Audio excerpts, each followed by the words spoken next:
Have you ever just, stopped and wondered why the letters we use every single day look the way they do? Or sound the way they do? It seems so basic, doesn't it? Right, just a symbol, something we learned as kids. But what if there's a hidden logic? Something deeper than just everyone agreeing this is M. Well, it's often in those really common things, the things we see constantly, that the biggest insights are hiding. We use letters all the time, but we rarely think about how they might connect back to, well, us, to our basic human experience. And that's exactly what we're doing today. We're going deep on one single letter, M, a letter everyone knows. Hmm. But we're not just looking at its history. We're using this really fascinating framework called the Odam-Tilly theory. Right.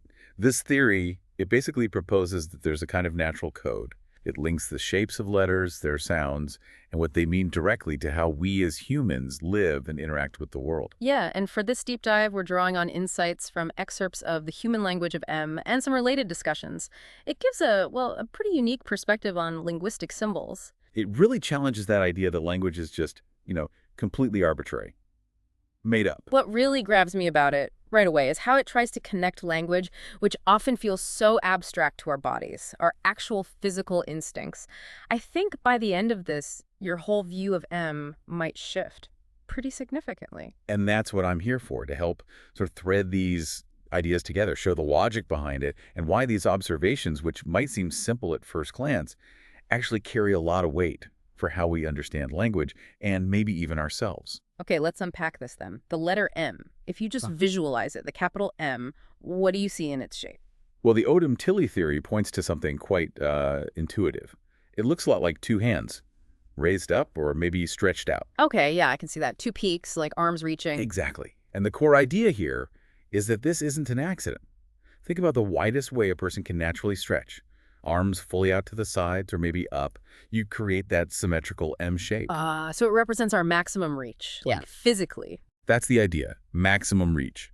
Our body itself forms the M when we stretch out like that. It feels very, I don't know, organic. But couldn't someone say, okay, it looks like that, but that's just us seeing patterns. Is it really a code? That's a fair point. But the theory argues it's much more fundamental than just pattern recognition. This physical shape, the M of maximum reach, becomes the visual anchor for concepts like possession, control. How so? The reach part I get, but possession. Think about it. What's within your reach? What can you physically grasp or hold in your outstretched hands? Symbolically, that becomes what's yours, what you control. Right. What's in your hands is what you own, kind of thing. Precisely. It's a very primal link between physical capability, your reach, and the concept of ownership or even identity. This space is mine. I can touch its boundaries. Okay, so that's the visual side, the shape linking M to reach, control, ownership. What about the sound, the sound? How does that fit into our human experience, according to this theory? All right, let's shift to the sound, the auditory part. Think about human behavior, especially when someone feels vulnerable. Maybe they're sick, lying down, feeling weak. Yep. What happens? They tend to turn inward, right? Focus on themselves, their pain, maybe their thoughts, their own being. And often, in that state, there's a sound they might make, a soft internal humming. Like, or "Mm." Exactly that sound. It's a sound of internal focus. Is there a reason for that specific sound, physiologically? Why M? Yes, there is. Phonetically speaking, M is what we call a bilabial nasal. That means you make it with your lips closed, bilabial, and the sound resonates through your nasal cavity nasal. It vibrates inside your head and chest. Ah, okay. Closed lips, internal vibration. Right, and that physical act reflects the meaning, internalization, self-awareness, maybe even emotional depth. Developmentally, it's fascinating too. Babies make the M sound really early. Yeah, like mama. Mama is a Yeah. classic example. It's easy to produce minimal mouth movement needed, and that internal vibration is actually quite soothing.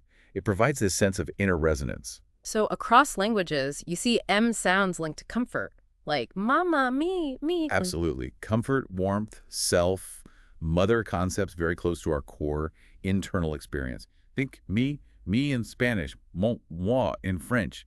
It keeps popping up. So we've got the visual, M as hands reaching out, maximum extent, ownership, and the sound, M as internal, self-focus, resonant. How does the Odam-Tilly theory bring these two seemingly different aspects together for the letter M? Well, this is really the core of the theory's argument for M. It says each letter isn't arbitrary, but grows out of these natural codes from life our bodies, the world around us. Mm. For M, it argues there are two primary meanings, both flowing directly from those physical and auditory origins we just discussed. Okay, let's take the first one. You mentioned ownership. How does that connect back explicitly to the hands? Because the visual M is formed by that maximum extension of the hands, it symbolizes the limit of your physical control. Your sphere of influence, you could say. What you can physically manage or handle? Exactly. So M comes to represent possession, personal agency, responsibility. And you see this reflected in words. Think about it. Mine, my, me. Then there's manage, manual, all about control, often involving the hands. Okay, that connection is pretty clear. What's the second core meaning of M in this theory? The second meaning is related but distinct. Hmm. It's about highness and maximum limit. Highness. How does that relate to hands? Think about reaching upwards, hands stretched high, again forming that M shape visually if you consider the peaks. This represents the maximum height or stretch you can achieve. It's about expressing something to its absolute fullest extent. Ah, so not just outward reach, but upward reach too. The peak. Right, the peak, the maximum. So this connects M to ideas of greatness, elevation, the highest point. And again, look at the words most, maximum, more, magnify, major.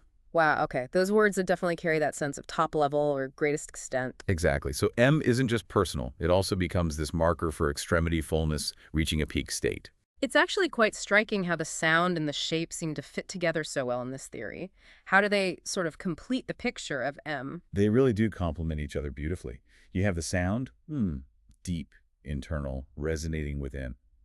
That perfectly symbolizes your inner world, your personal space, your sense of self, your ownership of self. Okay, the inner experience. And then you have the shape, M, the outwardly stretched limbs. That symbolizes your physical boundaries, your reach into the external world, your maximum expression outward. So it's like the meeting point of inner self and outer action. That's really reshapes how I think about, well, a letter I've written thousands of times without a second thought. Precisely. It's this convergence. That's why, according to the theory, M is such a perfect symbol for fundamental concepts like I am, me, mine. It naturally blends that internal self-awareness with outward physical presence and limits. And you mentioned other words too. Yeah, like mom or mama. Often the first articulation of that primary bond, that first significant other who is also intrinsically linked to the self, or even the word man, representing a human being possessing mind, identity, and physical reach. And think about the sound itself when you taste something good or feel pain or you're just thinking deeply. It's all there. Wow. Okay, so wrapping this up then, the letter M, based on this Odam perspective, it's so much more than just a shape we agreed on. And much more.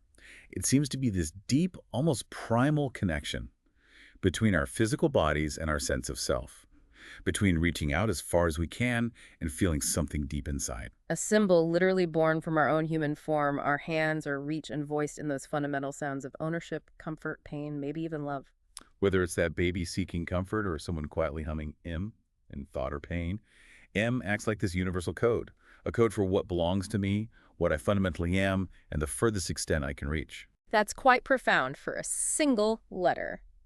Okay, so now that you've heard how M might be deeply tied into our human nature, here's something to think about. If one letter holds these kinds of naturally coded meanings, what about the others? Could this idea of human-based natural coding extend further to other sounds, other shapes in our language? Yeah, what other hidden meanings might be lurking in the way we speak and write every day?